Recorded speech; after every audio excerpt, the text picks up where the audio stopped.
का हिसाब लिया जाएगा। आखिरकार एक देश के राज्य के मुख्यमंत्री से ऐसा क्या नफरत है हमारे देश के प्रधानमंत्री को कि वो बदला लेने के लिए तुल जाते हैं। ममता बनर्जी के द्वारा हेलीकॉप्टर रोका गया था योगी आदित्यनाथ का। ममता बनर्जी के द्वारा किसी को वहां पे चुनाव करने के लिए सही से ढंग से व्यवस्था नहीं की जा रही थी। आप लोगों ने देखा ममता बनर्जी ने राष्ट्रपति तक को स्वागत नहीं किया था बंगाल में। लेकिन क्या इसको लेके प्रधानमंत्री जी ऐसे भाषण दे सकते हैं क्या? आखिरकार किसी बड़ी पार्टी के नेता और बड़े लीडर और पार्टी से हट के कार्य करने वाले देश के प्रधानमंत्री, जो कि सारे के राज्य की सारे सरकार को एक साथ चलाते हैं, वो ऐसे बयान दे रहे हैं। वो भी ऐसा लगता है कि नरेंद्र मोदी जी छोटे बच्चों की तरह बयान दे रहे हैं। नरेंद्र मोदी जी आखिरकार किससे बदला लेने की बात करते हैं? आप लोगों ने देखा होगा कि नरेंद्र मोदी जी एक रैली में बोलते हैं कि मैं ममता बनर्जी से क्रांति का बिगुल बज गया है। बदला लूंगा। कब बदला लोगे आप और क्यों लोगे? आखिरकार ममता बनर्जी ने ऐसा कौन सा स्कीम में फ्रॉड किया है कि जो सरकार में रह के आप उससे सवाल नहीं कर सकते?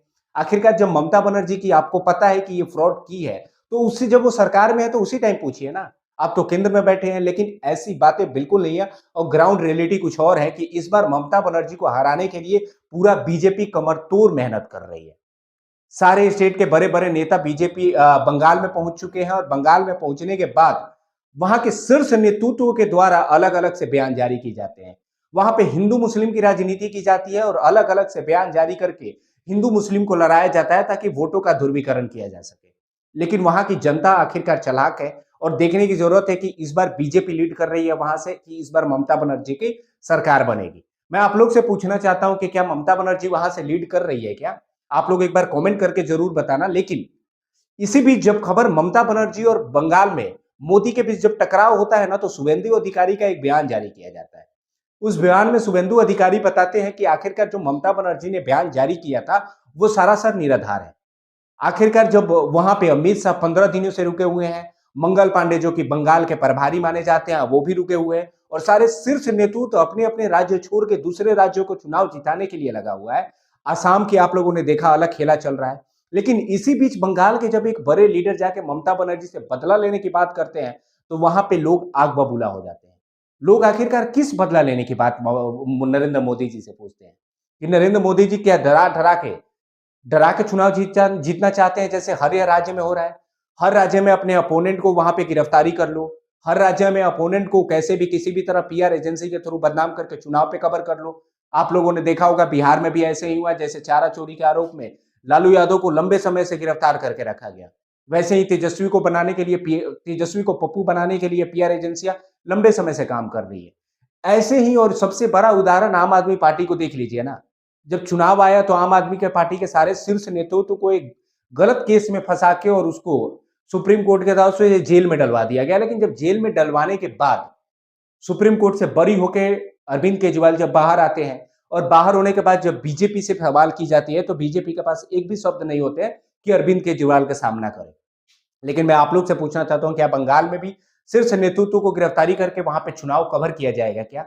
आप लोग एक कमेंट करके जरूर बताना कि क्या बंगाल में चुनाव इस मुद्दे पे हो रहे हैं कि वहां पे लोगों पे कम भरोसा और चुनाव आयोग और फोर्स पे ज्यादा भरोसा किया जा रहा है बीजेपी की तरफ से। वहां के लोकल वोटरों को दबाया जा रहा है, धमकाया जा रहा है, जो कि ममता बनर्जी की भी टीम कर रही है और जो भी बंगाल में बीजेपी के भी बड़े नेता कर रहे हैं।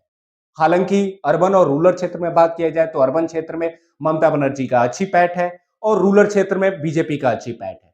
दोनों के बीच दोनों की स्कीम वहां पे जरतर से काम कर रही है और जोरदार काम कर रही है। लेकिन इसी बीच के बीच जब ममता बनर्जी के ग्राउंड रिपोर्ट देखा जाए तो ग्राउंड पे ममता बनर्जी ने जो काम किया है वो उभर के आते हैं, और हो सकता है कि भाई दबे फिर से ममता बनर्जी की सरकार बन जाए। लेकिन 3% वोट हाइक के साथ जब 2021 में बीजेपी वहां पे चुनाव लड़ी थी और 77% वोट आए, 77 सीटें आई थी, तो ममता बनर्जी थोड़ी सी हिल गई थी। और वही 77 सीट क्या इस बार डबल होके आएगी? क्या 140 सीट में कन्वर्ट होगी और क्या बीजेपी वहां पे सरकार बनाएगी? मैं आप लोग से पूछना चाहता हूं कि अगर बीजेपी सरकार बनाएगी तो आप लोग कमेंट कीजिए और कमेंट करके बताइए, और वीडियो को जरूर शेयर कीजिएगा कि ममता बनर्जी को आखिरकार नरेंद्र मोदी के तहत ऐसे क्यों बोला जाता है, नरेंद्र मोदी ऐसे क्यों बोलते हैं कि हम इनसे बदला लेंगे। आखिरकार चुनाव हारने के बाद बदला लेना ये कहां तक सही है? दोस्तों एक कमेंट करके जरूर बताना। बाकी आप हमारे चैनल पे नए हैं तो चैनल को सब्सक्राइब कर लेना और बेल आइकन जरूर दबा लेना। दोस्तों धन्यवाद।